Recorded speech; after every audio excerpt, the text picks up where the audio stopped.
श्रेष्ठ दूसरा कोई जीव नहीं है। ब्राह्मणों के मुख में कराया हुआ भोजन जितने प्रेम से मैं ग्रहण करता हूँ, उतने प्रेम से अग्नि में दी हुई आहुति को भी मैं ग्रहण नहीं करता हूँ। जो ब्राह्मण वेद रूपी मेरी साक्षात मूर्ति को अपने में धारण करता है और सत्व इत्यादि 8 गुण जिस ब्राह्मण में है, ऐसे सच्चे ब्राह्मण मुझसे कुछ भी चाहते नहीं। साधारण राज्यादि की तो क्या बात, वे तो मेरी भक्ति के सिवाय मोक्ष की भी इच्छा नहीं करते। संपूर्ण संसार के जड़ चेतन जीवों में मेरी भावना करनी चाहिए, यही मेरी सबसे बड़ी पूजा है। ऐसी भावना के बिना काल रूपी पास से अपने आप को कोई छुड़ाने में समर्थ नहीं होता। सुखदेव महाराज कहते हैं, इस प्रकार ऋषभदेव नाम के भगवान के अवतार को प्राप्त करके भगवान ने पुत्रों को सदुपदेश दे करके मुनियों के परमहंसों के धर्मों का शिक्षण देते हुए भरत का राज्याभिषेक करके अग्नि को भस्म पाना दिना अपने आप में आरोपित करके अपने शरीर मात्र को शेष रखा। फिर तो पागल की तरह संसार में बिना वस्त्रों के ही घूमने लगे और ब्रह्मावर्त में चले गए। लोग उनकी दिनचर्या को देख करके उन्हें पागल, अंधा, गूंगा, बहरा, पिशाच समझते थे। अवधूत का वेश धारण करके वो किसी से बात नहीं करते, मौन धारण करके रहते थे। नगरों में, गांवों में, छोटे छोटे खेड़ों में दुर्जन लोग उनसे भयभीत होकर के उनके ऊपर डंडे इत्यादि से प्रहार भी कर देते थे। कुछ अत्यंत पापी लोग उनके ऊपर थूक खखार भी डाल देते थे, मलमूत्र भी छोड़ देते थे, पत्थर उनके ऊपर मार देते थे, धूल फेंकते थे, कोई उनके मस्तक पर अधोवायु छोड़ देते थे। लेकिन उन्होंने तो शरीर की ममता को त्याग दिया था। इस वास्ते दुष्टों के इन सब कुकर्मों का भी उनके ऊपर कोई प्रभाव नहीं पड़ता था और अपने मन को स्थिर रखकर वो इसी परमहंस की अवस्था में पृथ्वी पर विचरण किया करते थे। ऐसी स्थिति होने पर भी कभी स्नान, उपवर्जन इत्यादि न करते हुए भी उनका शरीर अत्यंत सुकुमार और शरीर के अंग प्रत्यंग इतने सुंदर थे। मुख पर 24 घंटे मंद मुस्कान झलकती थी, जिस मुखारविंद को देख करके नगर की स्त्रियां लोटपोट हो जाती थी और साधारण मनुष्य भी उनको देख करके अपने आपे को भूल जाते थे। इस प्रकार अजगर की वृत्ति, खाना पीना कुछ नहीं, अजगर करे न चाकरी, पंछी करे न काम, दास मलू का यूं कहे सबके दाता राम। अजगर किसी की चाकरी नहीं करता, जंगल में पड़ा रहता है, भगवान उसको भोजन देते हैं। पक्षी गवर्नमेंट सर्विस नहीं करते, प्राइवेट सर्विस नहीं करते, तब भी भगवान उनको खाने के लिए देता है। इस प्रकार एक भगवान के भक्त ने भगवान से कहा है, महाराज आप विश्वम्भर है, आपका नाम है विश्वम्भर, विश्वम्भर भरत्वम माम नोचेद विश्वाद बहिष्कुरु उभयोरप्यशक्तश्चेत त्यज विश्वम्भरा विदम।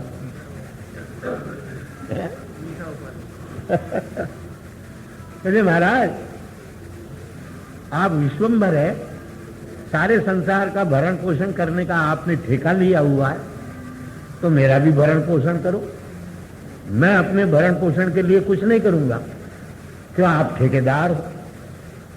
हमारे जगतगुरु शंकराचार्य महाराज से एक ने पूछा, क्या महाराज आप ज्ञान भक्ति वैराग्य इन सबके ठेकेदार हैं? हंस करके महाराज श्री ने जवाब दिया, भैया हम ठेकेदार नहीं है, पर ठेकेदार को जानते हैं।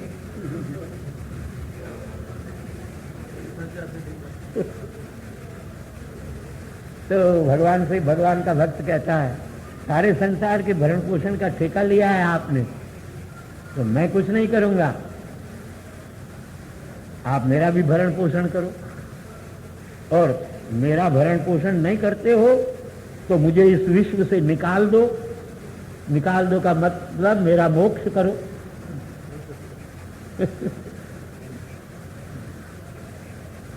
और न मुझको इस विश्व से निकाल सकते हो और न मेरा भरण पोषण करते हो, तो अपना विश्वंभर नाम त्यागो।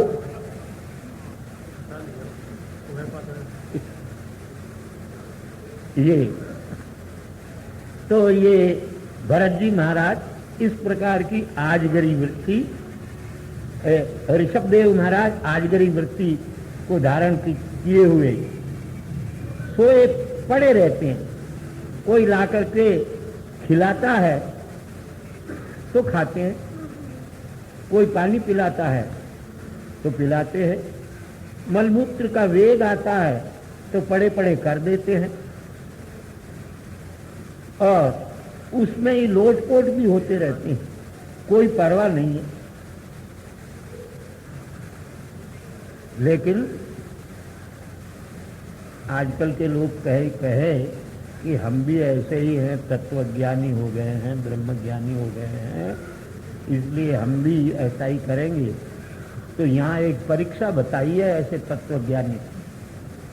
कहते हैं उनके मल में से जो सुगंधी निकलती थी वो 40 कोस तक व्याप्त करती थी। तो ऐसा कोई ज्ञानी हो तो ठीक है, ऐसा करे तो कोई बात नहीं, हमारी बात नहीं है, ये स्वयं व्यास जी महाराज कह रहे हैं। श्रीमती खादति आवमे हते धादते स्मृते समान उच्चरित आदिक्योद्देश यस्य हयः पुरीश गंधी सौगंध्य वायु तम देशम 10 योजनम समन्तात सुरभिन चका। उनके मल से निकला हुआ सुगंधित वायु 10 योजन, 1 योजन 4 कोस का होता है, 40 कोस तक के वातावरण को सुगंधित बनाता था। लेकिन उनकी स्वयं की चर्या गौ जैसी, मृग जैसी, कौए जैसे, चलते हैं, खड़े रहते हैं, सोते हैं, काक मृग गो के समान आचरण करते हैं, खाते हैं, पीते हैं, मलमूत्र का विसर्जन करते हैं, नाना योग की चर्या से आचरण करते हुए स्वयं साक्षात भगवान के अवतार हैं, मोक्ष के भी पति हैं, निरंतर परमानंद का ही अनुभव करते हैं। संपूर्ण प्राणियों के आत्मस्वरूप भगवान ने वासुदेव में ही अपने साथ लेश मात्र भी व्यवधान का कभी उनके मन में संकल्प नहीं होता। संपूर्ण अर्थ जिनके सिद्ध और परिपूर्ण हो गए हैं, योगैश्वर्य के कारण आकाश में भी मन के समान उनकी गति थी। जब चाहे तब अंतर्धान हो जाते थे, जब चाहे तब चाहे जिसके शरीर में प्रवेश कर जाते थे। दूर से दूर की वस्तु भी उनको दिखाई और सुनाई देती थी। सारे संसार के भोग जबरदस्ती उनके पास आते थे, लेकिन वो कभी मन में उनके ग्रहण की इच्छा भी नहीं करते थे।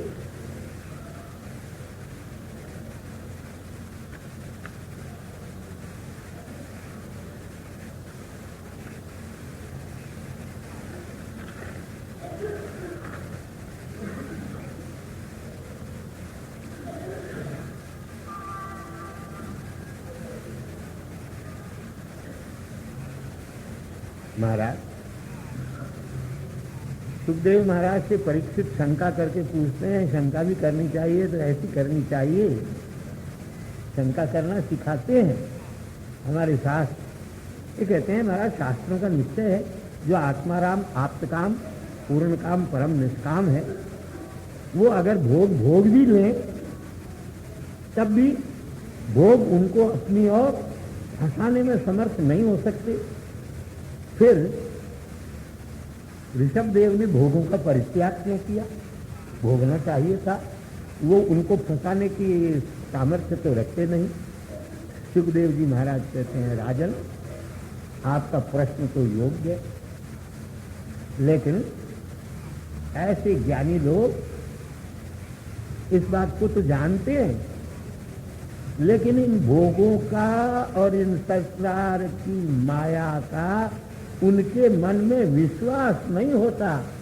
कब न जाने कब ये पकड़ करके अपनी ओर खींच करके हमको फंसा लेंगे। इस वास्ते इस विश्वास के न रहने के कारण ऋषभदेव ने भोगों की ओर आंख उठा करके भी नहीं देखा। श्री शुक्ल विश्वास नहीं करते थे। क्यों? ये चोर डाकू और लुटेरे हैं, इनका कभी विश्वास नहीं करना चाहिए। ये आतंकवादी हैं महाराज, इस रास्ते। और कभी जरा सा भी इनकी ओर मन चला गया तो जन्म जन्मांतर युग युगांतर कल्प कल्पांतर की तपस्या नष्ट होना प्रारंभ हो जाएगा।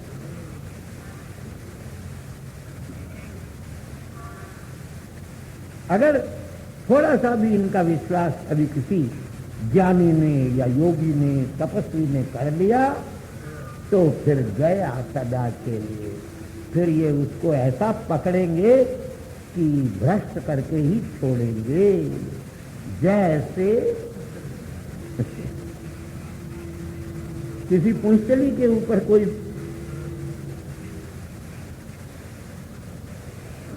पति अपना विश्वास कर ले तो वह पुंचली जार को अवकाश दे करके अपने पतियों को मरवा तक देती है। इसी प्रकार भोगों के ऊपर विश्वास कर लेने वाले ये काम क्रोध लोभ मोह सदा घात लगाए रहते हैं। कब मौका पड़े और कब हम इन योगियों को फंसाएं। इसलिए इस मन का विश्वास नहीं करना चाहिए, इन भोगों का विश्वास नहीं करना चाहिए। इसीलिए संपूर्ण लोकपालों में भी श्रेष्ठ भगवान ऋषभदेव इन्होंने शरीर किस प्रकार त्यागा इसको बतलाते हैं। अब इन्होंने सोचा हमारे प्रारब्ध भोग के समाप्ति का काल आ गया, तुरंत शांत वृत्ति धारण कर दी। अभिमान का त्याग कर देने पर भी अभिमानाभास के कारण शरीर चलता रहता है। वे ऋषभदेव कोंग वेंग कुक्कुट इत्यादि देशों में अपनी इच्छा से भ्रमण करते हुए कुटक पर्वत के उपवन के अग्रभाग में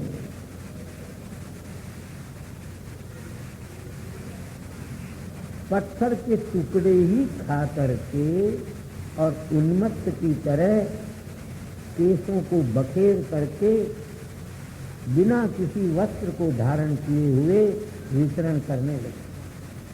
वायु के वेग से बांसों में कंप उत्पन्न हुआ, वे आपस में संघर्षरत हुए, उससे दावानल पैदा हो गया और सारे पर्वत को उस दावानल ने जलाया। पर्वत के साथ साथ ऋषभदेव का शरीर भी उस दावानल में भस्म हो गया। सुखदेव महाराज कहते हैं इस ऋषभदेव के चरित्र को सुनकर के कौंक वेंक इत्यादि देश के एक अरहन नाम के राजा कलयुग में होंगे। वो सनातन धर्म का परित्याग करके कुपथ पाखंड धर्म को चलाएंगे, जिस पाखंड की माया से मोहित होकर के और लोग जीव मरते हैं, हिंसा होती है, इसलिए स्नान नहीं करना चाहिए। आजकल ऐसा उपदेश देने वाले बहुत घूमते हैं इधर उधर, स्नान करना तो नहीं, उपदेश देते हैं। देखो ढोड़ा भीड़ा मरे, देखो ढोड़ा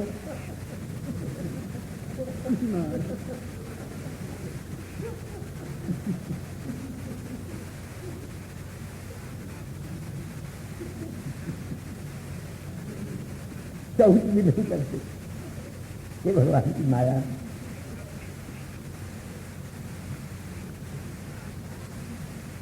स्नान आचमन शौच इससे हीन होकर अपने केशों का लोचन करेंगे। उस देश से रहने वाला ब्राह्मण भी कुछ ऐसे किसी पैसे इत्यादि के चक्कर में पड़ के अधर्म से वेदों का सम्मान नहीं करेंगे, ब्राह्मणों का सम्मान नहीं करेगा, यज्ञ पुरुष आदि सम्मान ही नहीं करेंगे, इनकी निंदा करेंगे। ऐसे लोग कलयुग में उत्पन्न होंगे। अंध परंपरा से स्वेच्छा के द्वारा अपने नए मत का विस्तार करके उसी का आचरण करते हुए अंत में नरक जाएंगे। ये भगवान का ऋषभ देव अवतार रजोगुण से व्याप्त जो जीव हैं, उनको मोक्ष मार्ग की शिक्षा देने के लिए हुआ है। इन भगवान के गुणों का गान करते हुए सुखदेव जी महाराज कहते हैं, सप्त समुद्रवती जो पृथ्वी है, उनके द्वीप और सब खंडों में ये भारतवर्ष नाम का जो भरत के नाम से विख्यात हुआ, ये अत्यंत पुण्य गायंत देवा कुलगीत कानी धन्यास्तु ये भारत भूमि भागे स्वर्गा पवर्गा सब हेतु भूते भवंति भूयः पुरुषोत्तमत्वात्। इस भारतवर्ष में पैदा, लेकिन आजकल भारतवर्ष में पैदा होने वाले साधु संत भी न्यूयॉर्क और लंदन और पेरिस को काशी मथुरा और प्रयाग मान करके वहीं की तीर्थ यात्रा करते हैं और वहीं अपना शरीर छोड़ करके उत्पन्न भी होना चाहते हैं। लेकिन ये भारतवर्ष परम पवित्र देश है, सुजला सुफला सत्य श्यामला भारत भूमि है। प्रियव्रत का वंश धन्य है, जहाँ जिस शुद्ध वंश में भगवान ने स्वयं ऋषभ देव के रूप में अवतार लेकर के मोक्ष धर्म का प्रचार भी किया और स्वयं आश्रय भी लिया। और कौन योगी हो सकता है जो ऋषभ देव के मार्ग का अनुकरण करे। ये परम गुरु भगवद अवतार ऋषभ देव का जो चरित्र है, इसको कहने वाले सुनने वालों के संपूर्ण पाप नष्ट हो जाते हैं। ये परम मंगल देने वाला है और भगवान में भक्ति को उत्पन्न करा देने वाला है। जिस भगवान की भक्ति में, भक्ति रूपी नदी में रात दिन अपने आप को स्नान कराने वाले महापुरुष मोक्ष का भी आदर नहीं करते। हे राजन, इसीलिए भगवान मुकुंद अपना भजन करने वालों को मुक्ति तो दे देते हैं, लेकिन भक्ति नहीं देते। ऋषभ देव ने बड़ी दया करके संसार के जीवों के लिए आत्मस्वरूप का कथन किया। उस ऋषभ देव को बारंबार नमस्कार।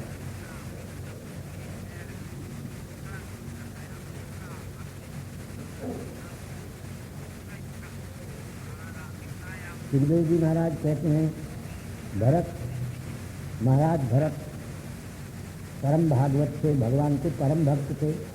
अपने पिता ऋषभ देव की आज्ञा से उन्होंने पृथ्वी का पालन करना स्वीकार किया। उनकी आज्ञा का पालन करते हुए विश्वरूप नाम के प्रजापति की कन्या जो पंचजनी नाम की थी, उसके साथ विवाह किया। उसमें अपने ही जैसे 5 पुत्र उत्पन्न किए। उनका नाम था सुमति, राष्ट्रदेश, सुदर्शन, आवरण और धूम्रकेतु।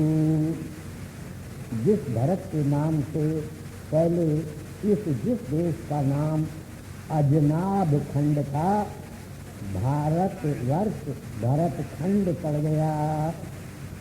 ऐसा राजा भरत स्वधर्मनिष्ठ अपनी प्रजा का पिता के समान पालन करता था। अग्निहोत्रादि से और सब यज्ञों से भगवान का निष्काम भाव से यजन करता था। इस प्रकार यज्ञों के अंदर अपूर्व क्रिया फल को उत्पन्न करके भी भगवान का चिंतन करते हुए भगवान के चरणों में ही अर्पण कर देता था और सूर्यादि देवताओं को भगवान के अवयव के रूप में ही देखता था। उस भरत की भगवत भक्ति रात दिन बढ़ती चली गई।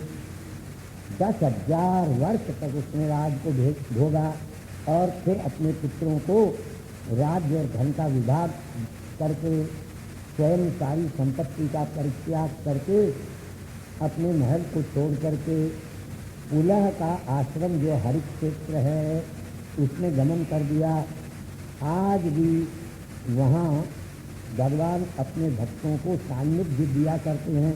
उस आश्रम के दोनों तट पर शालिग्राम शिला से पूर्ण गंडकी नाम की सर्वश्रेष्ठ नदी बहती है जो दोनों तटों को पवित्र करती है।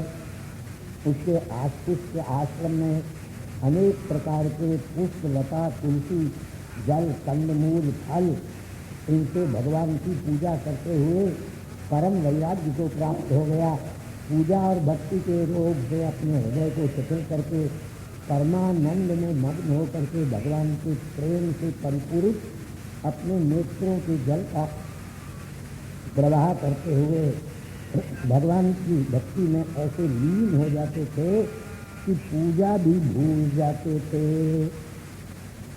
इस प्रकार भगवान ने ही मन लगा करके कृष्णवर्ग चर्म धारण करके तीनों काल में स्नान करके गीले वस्त्र पहन करके धूम्र वर्ण की और बांकी जिनकी जटा हो गई थी उनके कलाप से रोशमान हो करके भरत महाराज सूर्य जब उदय होते थे तो हिरणमय पुरुष का ध्यान करते हुए कहा करते थे, ये सूर्य संपूर्ण संसार के जीवों को कर्म का फल देने वाले हैं। जगत की उत्पत्ति स्थिति और संहार करने में समर्थ सूर्य भगवान का तेज है, इसकी हम शरण में जाते हैं। सुखदेव जी महाराज कहते हैं, राजन एक दिन भरत उस गंडकी नदी में स्नानादि नित्य नैमित्तिक कर्म को करके प्रणों का जप करते हुए 3 मुहूर्त तक नदी के 3 मुहूर्त मैंने 6 घड़ी और 2 घंटे और 24 मिनट नदी के तीर पर बैठ गए। वहाँ एक गर्भिणी हरिणी प्यासी होकर के और उस नदी के तीर पर जल पीने के लिए आई। वह पानी पी रही थी। इतने ही में सिंह ने भयंकर सिंहनाद किया। उस सिंहनाद को सुन करके सिंह के भय से हरिणी कांप गई, प्यास भूल गई और उछाल मार करके नदी को पार कर गई। गर्भवती होने के कारण उसने जिस समय छलांग मारी तो उसका गर्भ निकल करके और नदी के प्रवाह में गिर गया। दुख से दुखी होकर के वह तो किसी पर्वत की गुफा में जा करके गिर पड़ी और मर गई। लेकिन उसके गर्भ से निकला हुआ जो बालक था वो नदी के प्रवाह से बहता बहता राजर्षि भरत के समीप आ गया। भरत जी महाराज ने देखा इस बेचारे की माँ मर गई है, कौन इसका लालन पालन करेगा। उठाया और अपने आश्रम में ले गए। उसमें यह सोचने लगे कि अरे इसके तो न कोई माता है न पिता है, ये तो मुझको ही अपनी माता और पिता समझता है। इस वास्ते इसका अवश्य ही लालन पालन और पोषण करना चाहिए। सज्जन पुरुषों का ये कार्य है कि ये कृपणों के दीनों के मित्र हुआ करते हैं। इस और दीनों की सेवा और रक्षा करने के लिए अपने स्वार्थ की भी उपेक्षा कर देते हैं। इसलिए वो भरत जी महाराज बैठते उठते चलते खाते पीते सदा उस हरिण के बच्चे को अपने साथ रखते थे। साथ रखने के कारण ऋषभ देव की बात आ गई है, इससे समाधान हो गया। बस फंस गया हरिण के बालक में उनका मन।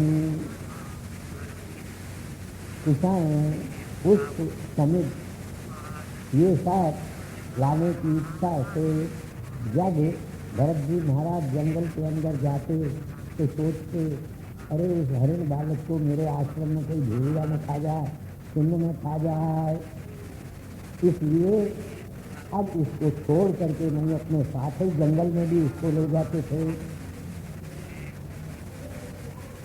फिर अत्यंत मोह से मोहित होकर के सोचते ये बेचारा अभी बालक है, चलते चलते थक गया होगा, ऐसा सोचकर उसको कंधे पर बिठा लेते थे। फिर स्वयं भी जब थक जाते तो उसे गोद में बिठा करके परम हर्ष को प्राप्त करते थे।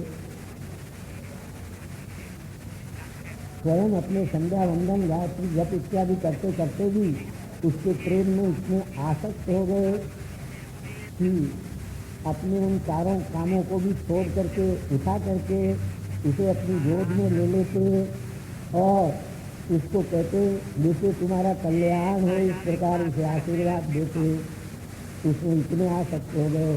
वह हरिण बालक भी जब कुछ प्रौढ़ हो गया तो भाग गया।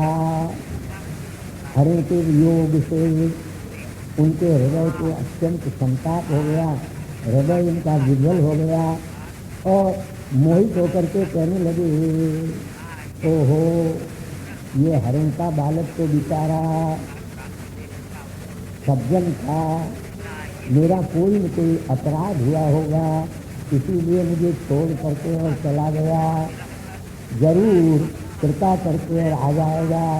मैं अपने आश्रम में कोमल घास को चरते हुए देवताओं के द्वारा रक्षित उस हरिण के बच्चे को कब देखूंगा। अरे भैया कहीं उनको भेड़िया शेर इत्यादि न खा जाए बेचारे को। सूर्यास्त हो गया, शाम हो गई, लेकिन हरिण का बच्चा आया नहीं और सोचने लगे कोई बात नहीं, थोड़ी देर में आएगा और आकर के अपने सींगों से मेरे शरीर को खुजलाएगा। और मैंने जो यज्ञ के लिए कुशा इत्यादि रखी हुई है उसको जब वह झूठी कर देगा तो मैं उसके ऊपर क्रोध करूंगा, तो बेचारा शांत होकर के और दबदबाई हुई आंखों से मुझे देखेगा। इस प्रकार विलाप करके और शाम के समय अपनी पर्णकुटी से बाहर जा करके उसके खुरों से चिन्हित पृथ्वी को देख करके और ज्ञानी भरत महाराज कहते हैं, ओहो इस पृथ्वी ने तो बड़ी तपस्या की, युक्त उस हरिण के खुरों से ये चिन्हित हो गई है और उसके पादम न्यास के मार्ग को मुझे दिखला रही है। चंद्रमा के उदय हो जाने पर भी सोचा, ओहो एक चंद्रमा को मेरा हृदय बड़ा प्यारा है, इस वास्ते इसमें जो काला काला बीच में निशान पड़ा हुआ है मालूम पड़ता है कि कृपण जल के वत्सल इस चंद्रमा ने उस हरिण को अपनी गोद में ले लिया है, अब इसका पालन करते रहे हैं। उसके वियोग से दर्द हो गया है हृदय जिसका, ऐसे मेरे हृदय को चंद्रमा अपनी शीतल किरणों से अमृत बरसा करके और शांत कर रहा है। इस प्रकार व्याकुल होकर के प्रारब्ध कर्म के वशीभूत होकर के भगवान की आराधना रूपी अपने धर्म को भी भरत जी महाराज ने तोड़ दिया।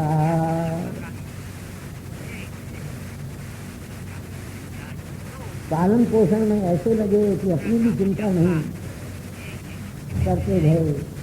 धीरे धीरे वह समय आ गया जो आपका हमारा सबका एक दिन आता है। उस अंत समय में भी अपने पुत्र की तरह अपने पास में रहने वाले उस मृग के बच्चे का शोक करने लगे और उसी में मन लगा करके और उन्होंने शरीर छोड़ा। अगले जन्म में यम यम वापि स्मरण भावम प्रजत कंते कलेवरम कंत में वैति कौंतेय सदा तद्भाव भाविता। मरते समय प्राणी का जहाँ मन जाएगा वही शरीर अगले जन्म में मिलेगा।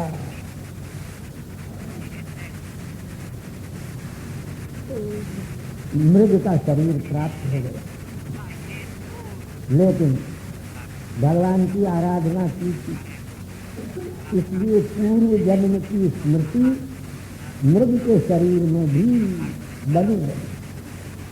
और उनको यह बात याद आ गई कि मृग में प्रेम होने के कारण मैंने इसका स्मरण करते करते शरीर त्याग किया, इसलिए अब मैं हरिण बन गया। बड़ा कष्ट मैं मृग के संग के कारण भगवान की आराधना से भ्रष्ट हो गया। तुरंत पूर्व जन्म की तपस्या के फल से और भगवत भक्ति के कारण उनको वैराग्य हो गया। अपनी मृग की पत्नी जो माता थी उसका परित्याग कर दिया और कालंजर पर्वत को छोड़ करके पुलस्त के आश्रम में चले गए। उसमें भी काल की प्रतीक्षा करती, अब ये शरीर जल्दी टूट जाए और किसी का संग न करे। इस वास्ते अपने जाति के मृगों से भी अलग होकर के अकेले विचरण करते, कहीं फिर कर्म बंधन प्राप्त न हो जाए, इस वास्ते गीली घास भी नहीं खाते थे, हरे पत्ते भी नहीं चबाते थे, सूखे पत्ते और अपने आप गिरने वालों को खा करके अपना जीवन व्यतीत करते थे। पानी भी पूरा नहीं, धीरे धीरे समय सबका आता है। मृग शरीर को त्याग दिया भरत ने और अब अपने पूर्व जन्म में किए हुए पुण्यों के प्रताप से एक ब्राह्मण के घर में उन्होंने जन्म लिया। लेकिन भगवान की भक्ति के प्रभाव से वो जन्म से ही वैराग्य वाले हुए। सुखदेव जी महाराज कहते हैं, किसी अंगिरा गोत्र के ब्राह्मण के घर में जो सब प्रकार की संपत्ति से युक्त था, उसकी ज्येष्ठ पत्नी ने 9 पुत्र हुए और छोटी पत्नी में एक कन्या और एक पुत्र हुआ। तो छोटी पत्नी में जो कन्या और पुत्र हुए, वह पुत्र परम भगवत भक्त भरत जी महाराज ही मृग शरीर को त्याग करके अपने अंतिम शरीर ब्राह्मण के रूप में आकर के पैदा हुए थे।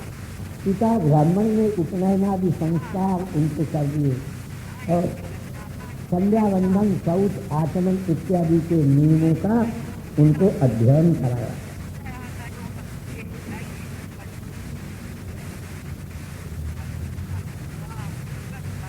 भरत जी, पिता की आज्ञा अवश्य पालन करना चाहिए, इसलिए पिता की आज्ञा से संध्यावंदन, गायत्री जब अग्निहोत्र, संध्याधान इत्यादि कर्म करते तो थे, लेकिन मन में यह भावना थी ये कर्म जो है, ब्राह्मण शरीर प्राप्त हुआ, पिता की आज्ञा है, करना चाहिए, लेकिन ठीक ठीक नहीं, उदासीनता से किया करते थे। 4 महीने तक उस पिता ब्राह्मण ने उनको वेदादि शास्त्रों का अध्ययन कराया और गायत्री जप करने के लिए कहा, लेकिन देखा अंत में परीक्षा करके कि मैंने इतना पढ़ाया लेकिन ये तो कुछ भी पढ़ा लिखा नहीं। पिता का मनोरथ पूर्ण नहीं हुआ और पिता काल के वश को प्राप्त हो गए। वो जो ब्राह्मण की कनिष्ठ पत्नी थी, उसने अपनी शोक जो बड़ी ब्राह्मण की पत्नी थी, उसने अपने कन्या और पुत्रों को दे करके अपने पति लोग को पति के साथ सती होकर के अब चली गई। पिता के मर जाने पर वो जो उसके भाई थे वो भरत के प्रभाव को नहीं जानते थे। इस वास्ते उन्होंने सोचा कि ये तो मूर्ख है, जड़ है। इस वास्ते उसको शिक्षा देने की चेष्टा नहीं की। पशु पक्षी की तरह उसके साथ बर्ताव करने लगे। ये भरत महाराज भी कभी उनका दिया हुआ मिष्टान्न खा लेते थे, कभी खराब से खराब भोजन देते तब भी खा लेते थे। मान अपमान की कोई परवाह नहीं थी, भूख प्यास की भी उनको कोई परवाह नहीं थी। पूर्व जन्म की तपस्या के प्रभाव से सुख दुख की भी कोई परवाह नहीं थी। देह का अभिमान भी उनका सर्वथा नष्ट हो गया था। खराब से खराब चित्रों से भी अपने शरीर को ढक लेते थे। ठंडी में, गर्मी में, भयंकर तूफान में, मूसलाधार वर्षा में भी बैल की तरह अपने शरीर को बिना ढके हुए ही रखते थे। इतने पर भी उनका शरीर बड़ा हृष्ट-पुष्ट था। स्नानादि भी नहीं करते थे, यज्ञोपवीत भी उनका मलिन हो गया था। इसलिए दूसरे ब्राह्मण उनको ब्रह्मबंधु अर्थात निकृष्ट ब्राह्मण कहने लगे और उनका तिरस्कार करने लगे। वो तिरस्कृत होकर के भी पृथ्वी में अवधूत की तरह विचरण करते थे। उनके भाई कभी उनको खेत की रक्षा करने के लिए भेज देते, जाओ खेत की रक्षा करो तो तुमको भोजन देंगे। ठीक है, भाइयों की आज्ञा है, पालन करना चाहिए। वो भी खेत में चले जाते। कभी कभी खेत की ऊबड़ खाबड़ भूमि को सामान बनाने के लिए उनसे कहते, हाथ में खसी कोदाली फावड़ा लेकर के और करते, लेकिन पता नहीं चलता ठीक हुआ या नहीं। कभी कभी भाइयों के द्वारा दिए हुए तिल खा लेते, कभी कणगी खा लेते, कभी चित्त भी खा लेते, कभी पुष्प भी खा लेते, कहीं कीड़े मकोड़े से खाए हुए अन्नों को भी खा लेते थे। कहीं बटलोई में, पतीली में लगा हुआ जो नीचे जला हुआ अन्न रहता है, इसको खाने के लिए दे देते थे। भाभियाँ कृपा करके उन्हें भी खा लिया करते थे।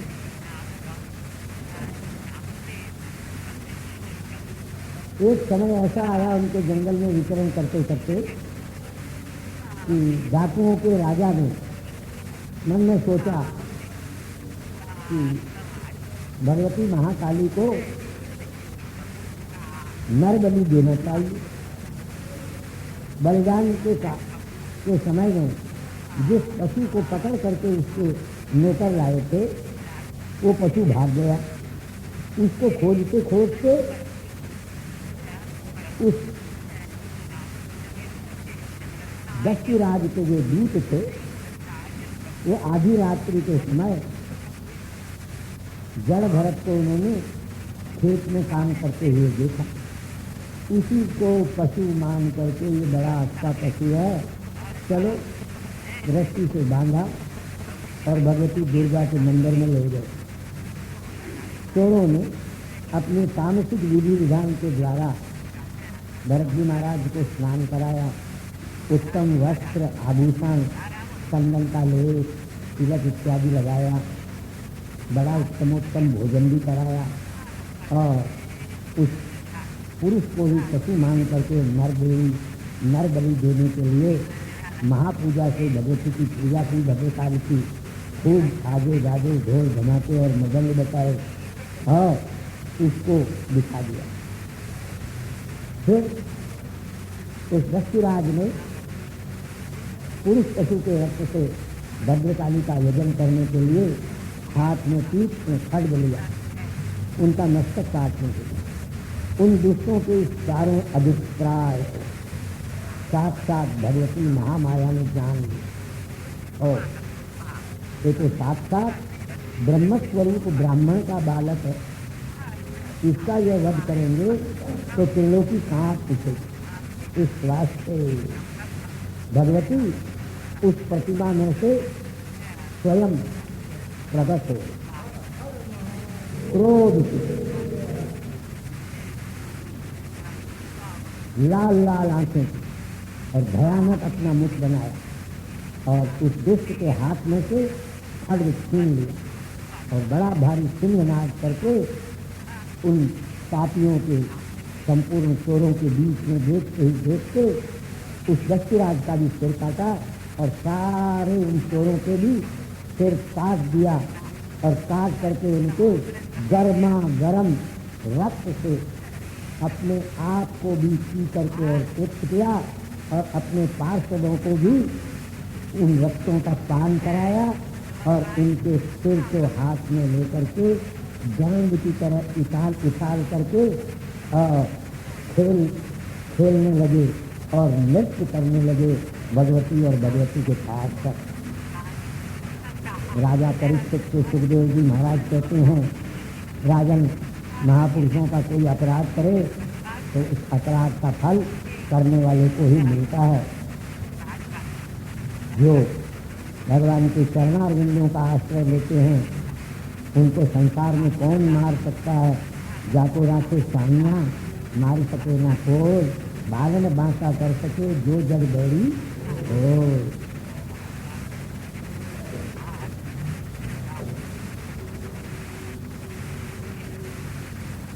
सुखदेव जी महाराज कहते हैं, सूझ गए, बलिदान से छुट्टी मिल गई। भरत जी महाराज जंगल में विचरण करने लगे।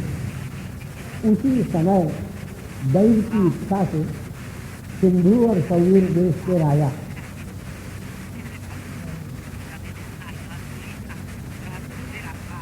तत्व की जिज्ञासा से तत्व ज्ञान प्राप्त करने की इच्छा से कपिल के आश्रम में जा रहे थे।